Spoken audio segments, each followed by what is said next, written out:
This is the Darren Harris Podcast. Here's your host, Darren Harris.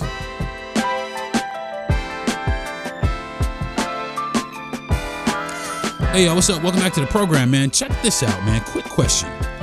Should Puerto Ricans be considered when discussing the origins of hip-hop? And the reason I asked that is because there was a post I saw on social media where some dudes was kind of bagging on Puerto Rican people and said that they weren't around, and he was a spitter. When I was a spitter, I gotta tell you, Puerto Ricans didn't have nothing to do with hip hop. And I was like, dude, you have lost your mind. So that's what I'm gonna be talking about today. But first, I'm gonna jump into what I always jump into every week, which is the mental health check. Make sure everybody is good here mentally, because I know everybody here is shot out over the gas prices, and I'm telling you what, man.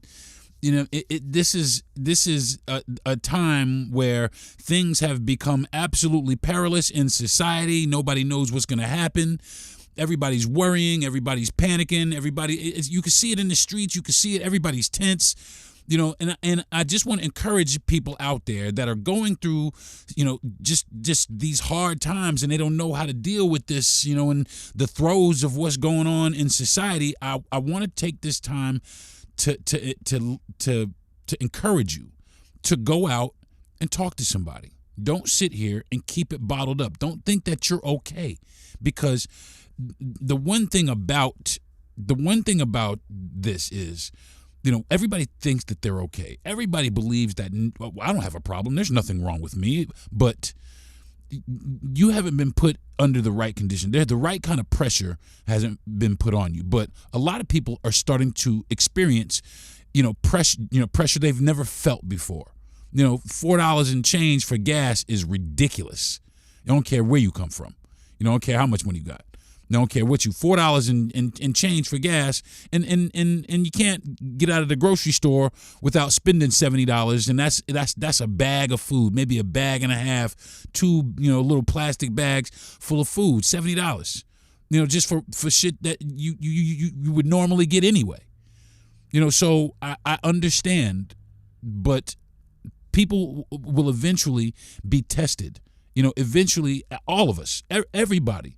Some of us adapt well, but there are some of us that need help. There are some of us that fall into depressive states. There are some of us that can't cope with mounting adversity.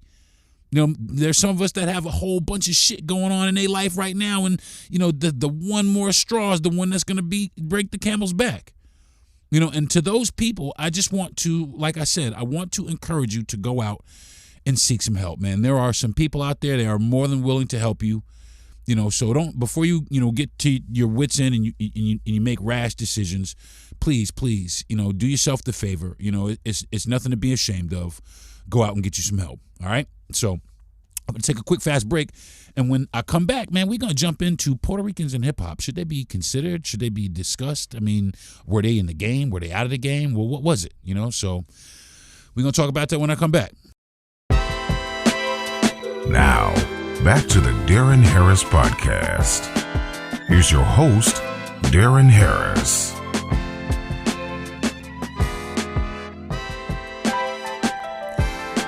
So like I was saying, I saw this post on TikTok, and it was this dude who was, I guess he was an MC, and they was having a discussion about hip hop and Puerto Ricans, not being in hip hop, and they had nothing to do with anything and no contribution, and it didn't have anything to do with the spread of hip hop, et cetera, et cetera. And there were some people who left some comments, and some pretty shitty comments, some really shitty comments, some, almost really unnecessary comments. I will say, you know what? Extremely unnecessary comments. I'm just going to go ahead and cap it off like that. Extremely unnecessary comments. And, one thing I notice is there are a lot of young people, that spit, and some middle-aged people. I mean, people like myself, older people, there's people rapping everywhere. There's people that have been rapping, since the beginning of hip hop. You know what I'm saying? But there's a phenomena. There's a lot of there's a lot of younger people who definitely gravitate to the older form of hip hop. And I appreciate that. I really do appreciate that. But what I don't appreciate is this. When they start trying to, because of their affinity for it, they do a lot of research and they know about the music and the people, but they don't know about the Bronx. They don't know what the fuck was going on in the Bronx. They don't know the neighborhoods. They because they're from other places. And even some people from the city, even some people from New York, don't really realize or internalize or understand that it came from a place. It didn't just materialize out of thin air. Somebody didn't say, I'm going to create hip hop and then make some music. No, it came from an actual place. You know what I'm saying? And what they don't seem to understand is what and who was in these places. Who was here? You know what I'm saying? They say, they talk about Puerto Ricans like they weren't even around. Well, in the 70s, now I was born in 1970, by the way. And when hip hop was created, I was 3 years old. Okay? So, and I was born in Morristown, New Jersey, but I grew up in New York City. You know what I'm saying? And I lived in Co-op City in the Bronx. And in 1980, I went to IS 180, which was intermediate school in the Bronx. And it was two schools. It was IS 180 and it was IS 181. And there was a school in between, a high school in between called Harry S. Truman. And they were cool schools, man. It was IS 180 and 181. They served an area of the Bronx called Co-op City. And Co-op was very diverse, extremely diverse. I mean, extremely diverse. But you know who there was predominantly? There was, at the time, in the schools, it was predominantly black and Latin kids. There was a few Spanish kids here, a few white kids here and there, but it was primarily, black and Latin kids. My father was a coach, and he taught high school in Paterson, New Jersey at a high school called Eastside High School. And he was there for 35 years. And they made a movie about it, and Joe Clark was the principal there. Now, at Eastside High School, there was two high schools now this is in Paterson, New Jersey, okay? In Eastside High School in Paterson, New Jersey, at the same time in Paterson, New Jersey, not even the Bronx, in Paterson, New Jersey, it was all blacks and Latins together. We went to school together. My brother's best friend, his name is Michael Rodriguez. He lived right behind us. You know what I'm saying? My whole crew, there was 4 black dudes, and there was like 2 Spanish dudes, 5 or 6 black dudes, 4 or 5 Spanish dudes. We passed through each other's neighborhoods seamlessly. We politicked on the store at the corners. We dated each other, fucking married each other. So for people to sit around and talk like Puerto Ricans wasn't around, during the beginning of hip hop, that's preposterous. I find that to be preposterous, because you have to know the dynamic of New York City at the time. They most certainly around. They were most certainly around. And the reason why is because of the economic state of New York City. And this is what people still don't understand. This is a factor. This is a building factor of hip hop. Okay? The socioeconomic status of New York City at that time is a contributing factor to the development and the building and of hip hop. It was crazy. It was crazy out there. And that's what people don't understand. They don't internalize the music, which is great. I love that you love KRS-One. I love that you love all of these old school hip. But what you don't understand is what was happening in the Bronx in the 70s and 80s. You don't get it. You don't understand. We were grouped together. The neighborhoods were redlined together. We was stuffed down there and together. People, maybe it's people from other states. You know what I'm saying? People from other states that have this, oh, well, Puerto Ricans ain't never done nothing. Maybe that's down here in Florida, down where in other states. But in New York, it's always been blacks and Puerto Ricans been rocking together, man. We rock together. You know what I'm saying? Now, not to say that we haven't had our fallouts, because we most certainly have. You know what I'm saying? We most certainly have had our brushes with each other. But at the same time, we embrace each other. You know what I'm saying? It's like a sibling rivalry almost. You know what I'm saying? We not out to get each other. You know what I'm saying? There's been times that I've been protected by Puerto Rican people. You know what I'm saying? There's people that have said, listen, Puerto Ricans, they only stick to their No, they don't. They family-oriented people. Just like black folks. Family-oriented people. We was on these same blocks. We shopped at the same stores. It was the same fashion. It was the same thing. Everybody out there wearing a triple fat goose, everybody got one. Everybody out there wearing shell toe Adidas. Everybody got on the double BVDs, the silk BVDs. Now, if you old school, you know what the fuck I'm talking about. This you take two BVD t-shirts, they silk BVD t-shirts. You take one was a regular t-shirt and one was a tank top, and you put the tank top over the regular t-shirt. You mix the colors. Everybody, if you old school, you know what the fuck I'm talking about. But if you some connoisseur, you know what I'm saying, hip hop connoisseur, then you don't know what the fuck you talking about, man. And I'm tired of that shit. I get tired of it. I get tired of hearing Puerto Ricans ain't have nothing to do with hip hop. I get tired of hearing that. You know what I'm saying? Puerto Ricans didn't have anything to do with hip hop. I'm sick of hearing that shit. Especially because, listen, everybody who is a fan of hip hop, everybody who is a fan of hip hop is familiar with 1520 Sedgwick Avenue. You know what I'm saying? Everybody. You can't not be and claim to love hip hop. Everybody knows who Kool Herc is. If you don't, you're a fucking idiot. You're a fucking idiot. If you don't know who Kool Herc is and you claim to love hip hop. You just are. I mean, you are just hip hop illiterate. You need to go back to the first class. Everybody knows this. This is not debated, okay? Kool Herc invented hip hop. Okay? Hip hop. Period. Hip hop music.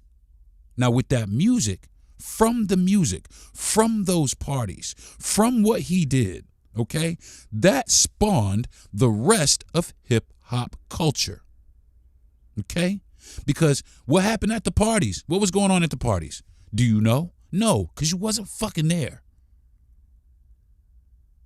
You know what I'm saying? You weren't, and what I mean by you weren't there is not at the particular parties. Because I'm going to tell you like this, everybody had parties. But Herc, the way Herc did his parties is because he was the DJ, he took the break beats. He just took the break beats and blended the break beats together. That's all he did. That's all it was. And that created a vibe. Like a real vibe. And what people don't understand is who was at the fucking parties. That's what you don't get. Is who was there. There wasn't just a bunch of black people there. There was a bunch of Latin people there. Also, because we were put in the same places together. We were in the same socio-economic status. We all here in the Bronx struggling. Everybody. Now, I'm speaking on behalf of New York City because I didn't live in the Bronx the entire time. But from the culture of that area, from the Northeast, and I'm telling you, I'm gonna call it the Northeast. If you're not from there, then you don't get it. You don't understand. If you're not from these cities, if you're not from New York City, if you're not from New Jersey, if you're not from parts of Pennsylvania, if you're not from parts of Connecticut, if you're not from this little area of of this little nucleus, you especially like the nucleus right around New York, like Patterson and like Jersey City and all of these places right out Newark and all these places right outside New York City, then you really don't fucking know. Then you really don't fucking know. And I invite you to do this, okay? If for some reason you find yourself in New York City, okay, go to the Bronx. Go to the Bronx and look around. Look how many Puerto Ricans is around. Just look around. Look how many black folks is around. Just look, today. I'm talking to fucking day. Go look around. If you unsure about who the fuck was in the neighborhood at the time, go there right now. And it'll show you. It will show you who was there. It will give you a glimpse in the past. It's been definitely a lot more cleaned up. But it'll give you a flashback. It'll give you a look back into the past of who was actually in New York at the time. No bullshit. Motherfuckers talking about Puerto Ricans had nothing to do with hip hop. How do you think Pun learned how to rap so well? He was in the fucking Bronx, around the fucking culture. That shit is. I gotta calm down. I gotta calm my ass down. Ooh, I gotta calm my ass down because it just gets so fucking. I just get so mad. I just get so mad when people who don't know what the fuck they talking about profess like they know what they talking about because they heard some shit. And in the video I saw also, all right, I'm gonna get to all of this too.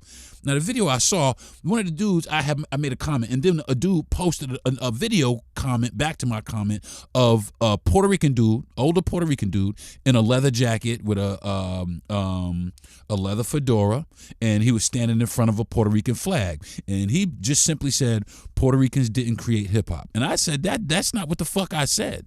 I never said Puerto Ricans created hip hop. I never said that. Not one time. And I'm going to get to, and like I said, I'll get to all of it. But it's going to take a lot more than that, because for real, I was present during the first wave of hip hop. And I'm going to tell you what, I was not only present during the first wave of hip hop in New York, but also in California. I went to California, and I'm going to tell you what, some of the best break dancers I ever met in my life are Latin. Mexicans. Danny Amazon was fucking amazing. You know what I'm saying? There was a bunch of people out there rapping, doing the same fucking thing, man. The same thing. And it started on both, it started on the East Coast, but it traveled to the other coast, and again, blacks and Latins gravitated towards hip-hop culture. Now, did they put their own flair on it? Most definitely. They always do. You know what I'm saying? And I appreciate it. I appreciate the flair. Because you know why? When I was young, I sat down and I appreciated, Jackie and Orlando's mom inviting me and my sisters over for dinner every couple of days to sit down and eat rice and beans. I enjoyed that. I enjoyed the shit out of that. That was our next door neighbors, Jackie and Orlando. Never forget. Orlando was actually my first best friend. We was kids. First grade, shit like that. So don't fucking tell me, man. There was plenty of Puerto Ricans around. So I'm gonna take another break, but when I come back, we're gonna break down what was actually going on in the Bronx, what was going on in the Bronx, and the actual credibility, man. I'll be right back. This is the Darren Harris Podcast. Here's your host, Darren Harris.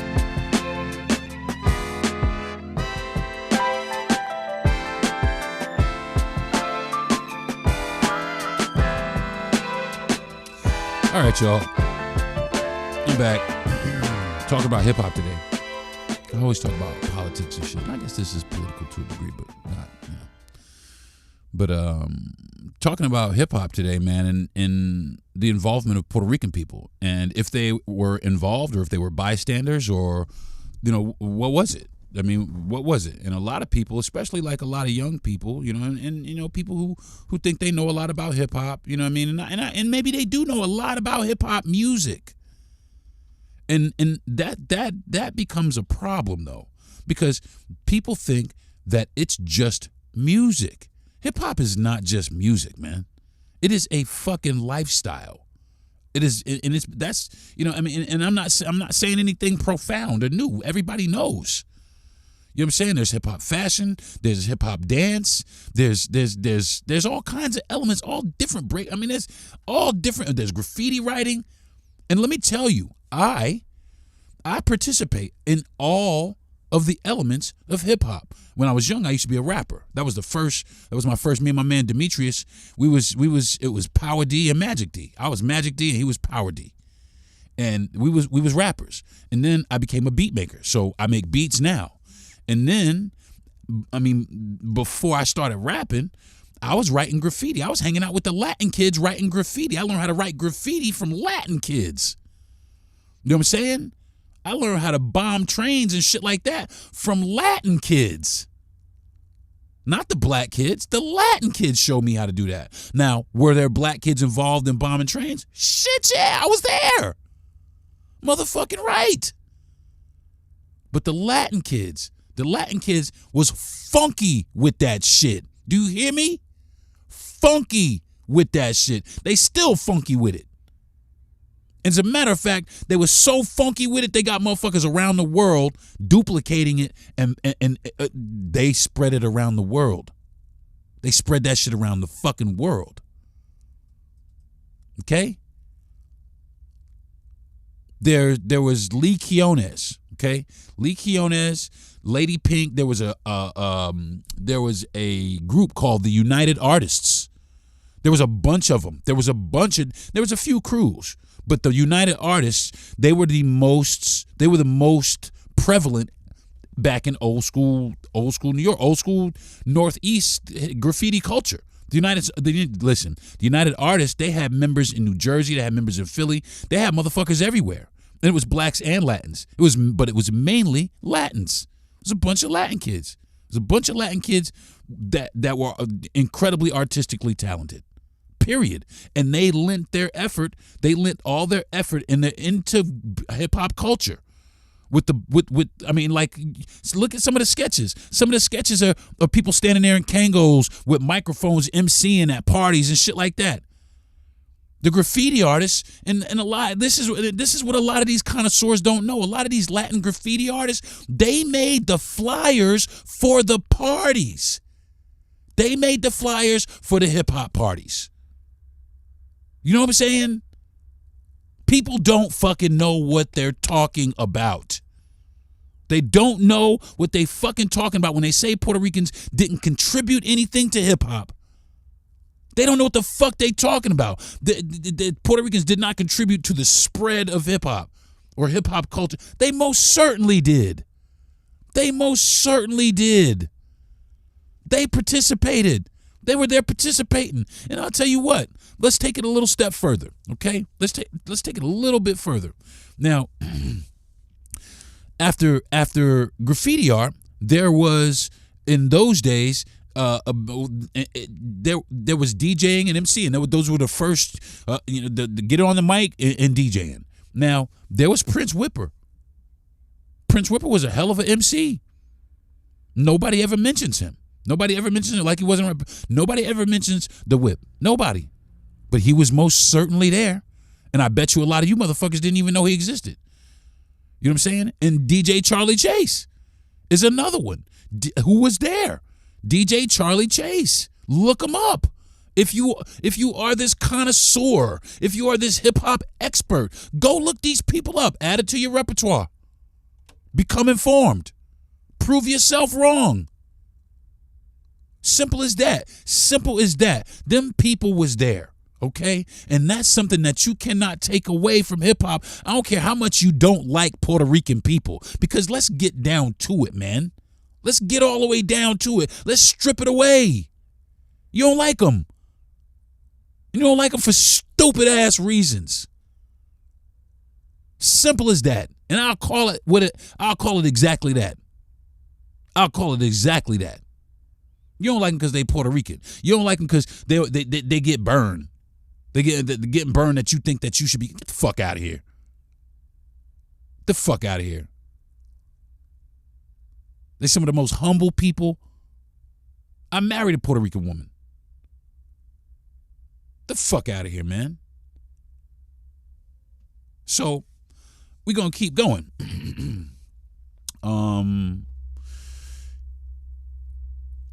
After MCing and DJing, then you got breakdancing. Okay, you got breakdancing, and I mean you could go just Google the Rocksteady crew. You could Google the New York City Breakers if you want to also. And you can look for yourself at the members who make up the crews. Okay? The Rocksteady crew made that was the first, those were the first two names that got out as far as breakdancing was concerned. And then not for nothing, after that, the Rocksteady crew really kind of made it global. My man Charlie Rock right now is the DJ for the Rocksteady crew in California. No bullshit. So you have to know what the fuck you're talking about before you start talking. Okay, you gotta know, man. You gotta know. You gotta understand, because you're gonna start. I mean, you're gonna pique the interest of people like me, who participated. Not only participated, but they was there. They was. I was around, man. I don't know how else to say it. Just like my man George Rosario. Don't listen. I breakdance too. You know what I'm saying? I'm a breakdancer also. My man George Rosario was my arch nemesis, and I don't know any black people named Rosario. And this is when I was in the motherfucking, what grade was I in? Seventh, 8th grade, 7th grade, something like that. 5th, 6th, 7th grade. My arch nemesis, George Rosario. You know what I'm saying? And come on, man. It just don't make it doesn't make any sense if you weren't there. Just if you want to talk about the music, I mean, you could talk about there's so many different elements. You could talk about whatever you want, but Puerto Ricans were present, man. Whether you want them to be or not, whether you accept the fact that they are or Puerto Ricans were most definitely present. You know what I'm saying? Now, we're going to talk about, like I said before, and I got kind of sidetracked, the socio-economic status of what was going on there in the early 70s. And I want you to take this visual picture, okay? In the early and mid 70s, like parts of the Bronx, I mean, for real, looked like motherfucking Beirut. I mean, it was. I mean, blocks seemed like miles of burned out shit, just burned out buildings, just motherfuckers out there. But motherfuckers still played out there. Motherfuckers were still playing. It was their neighborhood. You know what I mean? It wasn't a lot, but motherfuckers were still out here. Like the South Bronx was crazy. But it was both black and Latin kids out there playing in these buildings. That's what they grew up with. That's how they grew up. These whole fucking generations of motherfuckers out there growing up around this fucking war zone. You know what I'm saying? Whole generations out there in the South Bronx, the street gangs, all of that shit out there in the fucking. I want you to picture that. Entire blocks burned the fuck out. Entire whole fucking like 6-7 blocks, and then a couple of buildings, and then 6-7 more buildings just burnt the fuck out. The whole fucking area. I want you to imagine that first, okay? There was no cops. The fire department ain't fucking coming. You know what I'm saying? The Bronx, during the 1977 World Series, that shit was on fire. People was talking about it. They was talking about it, and that's when it gained national attention that the Bronx was on fucking fire. That was a bad place to fucking be. The Bronx. You know what I'm saying? The Bronx. Crazy shit out there. And the shit wasn't random. You know what I mean? It was those conditions were actually created because the landlords, they was burning the buildings. They was burning the buildings down so they could collect the insurance money because it just wasn't profitable to the rent. I mean, they did that shit on purpose. So what ended up happening is there was a bunch of people lost their jobs. There was no jobs nowhere. All the fucking industries left. All the factories like closed up shop and shit. And then the city cut the motherfucking budget, and that created the New York City fiscal crisis, which, like I said, reduced sanitation services and policing and the fire department and all these services that help these communities. And so these people didn't have fucking shit. Okay, they was out there doing shit themselves. So what you had was this thing called like basically a feedback loop, which is poverty, divestment, abandonment, and back to more poverty, and then rinse and repeat. And that's what the fuck you got. Now, who the fuck lived there? And this is what I was saying. The Bronx at that time was heavily populated by, like I said, black people. We was there, and usually it was people. It really what it was people from the Great Migration or their children. You know what I'm saying? Or which I'm part of. My parents, I'm from the North, but both my parents are from Florida. Both my parents are from the South. You know what I'm saying? You know, so I was a child of the Great Migration. You know, of parents of the Great Migration. You know what I'm saying? So, you know, and who else was there?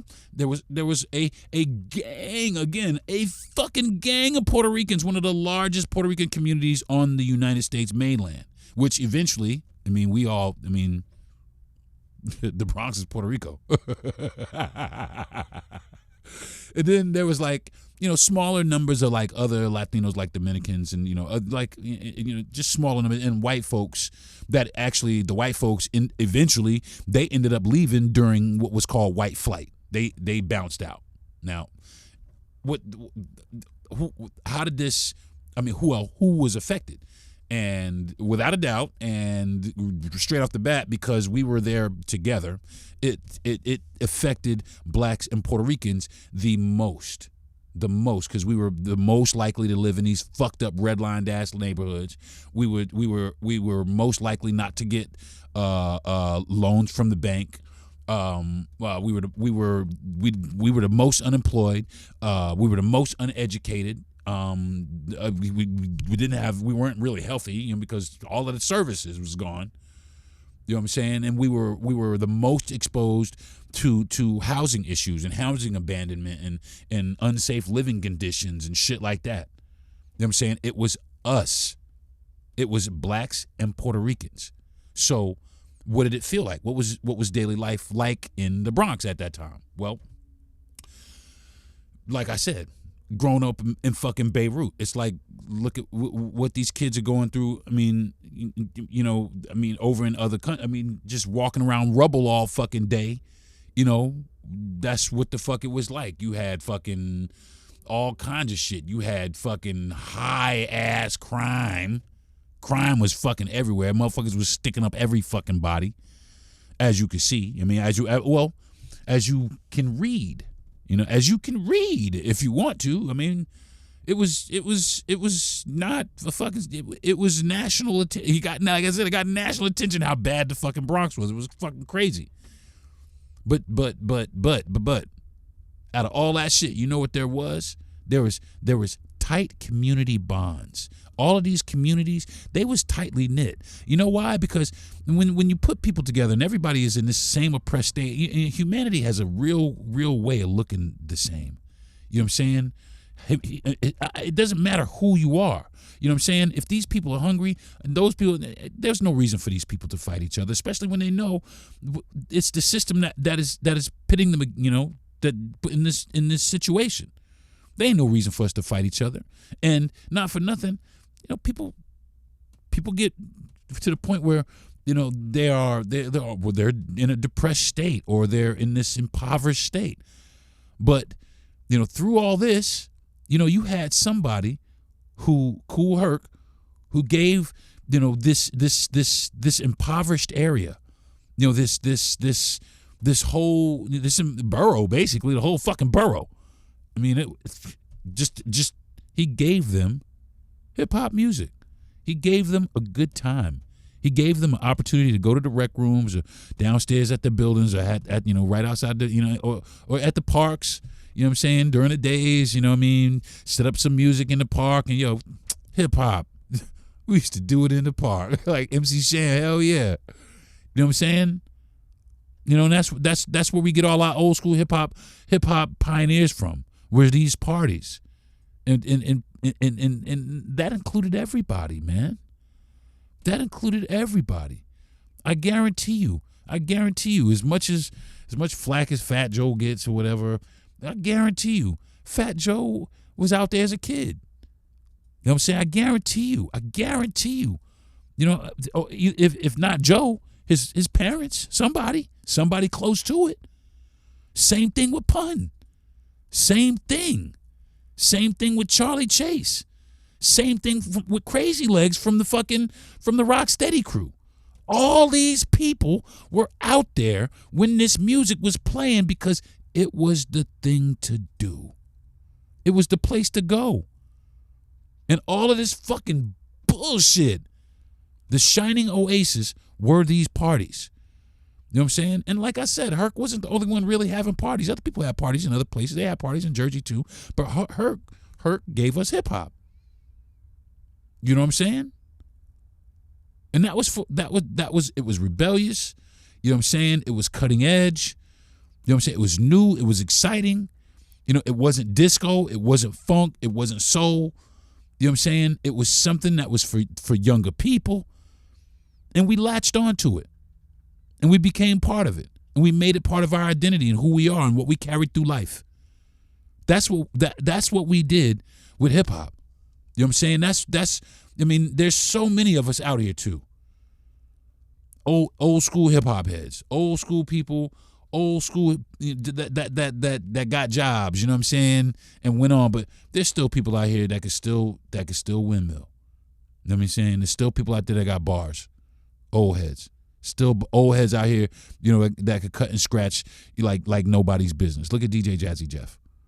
You know what I'm saying? Look at all of them. Look at. I'm sure if you get with Grandmaster Flash, he gonna blow your mind. And speaking of Grandmaster Flash, it's not like the pioneers debate this, like the old school pioneer, like Africa Bambaataa. Which by the way he passed away on Thursday yesterday. Africa Bambaataa. You know what I'm saying? He foundational hip hop artist. He started the Universal Zulu Nation with blacks and Puerto Ricans from the fucking jump. So there. And that was in the fucking beginning, man. So don't. Stop trying to make it all this separation bullshit. That's new. That is new motherfuckers trying to separate motherfuckers. You know what I'm saying? Trying to create separation between people. And that shit is stupid because that's not what hip hop was for. That's not what hip hop brought people together. You know what I'm saying? And y'all just sit here trying to separate people, man. So like I said, I saw this video. So there was some, and I said that there were some comments on this video that I kind of didn't, I thought was kind of bullshit. And if you want, I did the same, my same podcast is essentially condensed on my TikTok, if you want to find my TikTok, and which is the illustrious Darren Harris.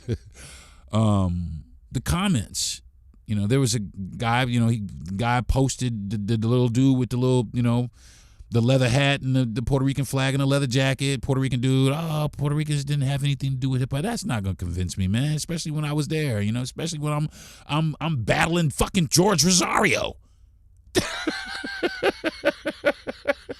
That ain't gonna fucking convince me, man. And you gotta do better than that. So, now I left a comment. Okay.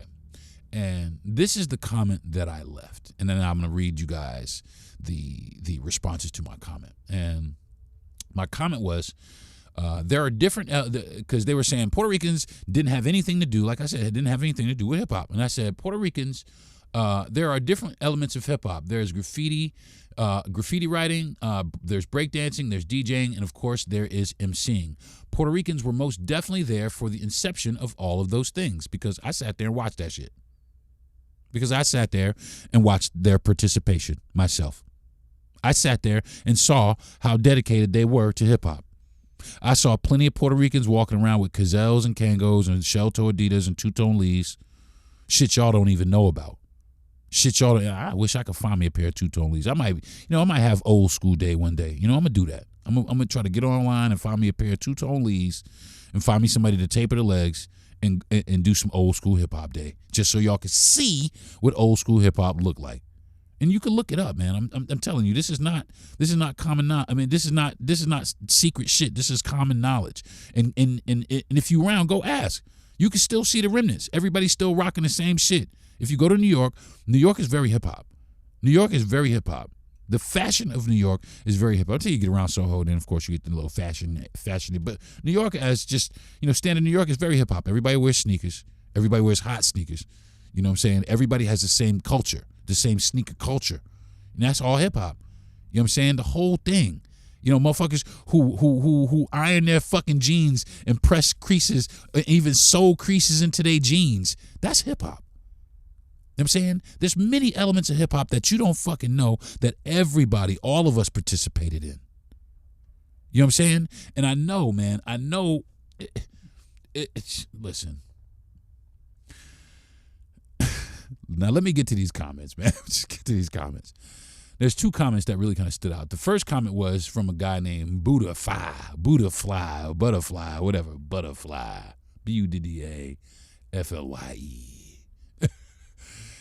And the elements of hip hop he listed is not from Puerto Rico. That's are not from Puerto Rican culture at all. They had chanclas on, breakdancing wear. Also, it wasn't called breakdancing. Wow, homie. You actually corrected yourself and you missed the point at the same fucking time. And that's the fucking truth. That's crazy. But then this other comment was from a dude at Civil Rights One. Puerto Ricans know they can't produce any popular modern culture that the world would pay attention to or like, but they still lie. You just fucking stupid. All right, bruh. I can't call you that on my fucking social media, but you motherfuckers, I could say whatever the fuck I want to about you ignorant motherfuckers on my podcast. You motherfuckers are stupid. You're a dumbass, and not for nothing. I mean, do you live under a fucking rock, bro, or are you just a fucking bigot? Which one is it? Maybe it's probably a little bit of both, man. Because just because you don't like Latin culture doesn't mean you're right. Doesn't mean that the rest of the world shares your fucking view. Because I'll tell you what, there's millions of people who apparently didn't get your fucking memo. And you know what? Tell that shit to Bad Bunny's bank account, because I don't think it got your motherfucking memo either. That motherfucker's the most popular motherfucker in the world right now. But Puerto Ricans can't create any fucking... Get the fuck out of here, man. The fuck out of here. Motherfuckers are trapped in a time where you just think that... listen.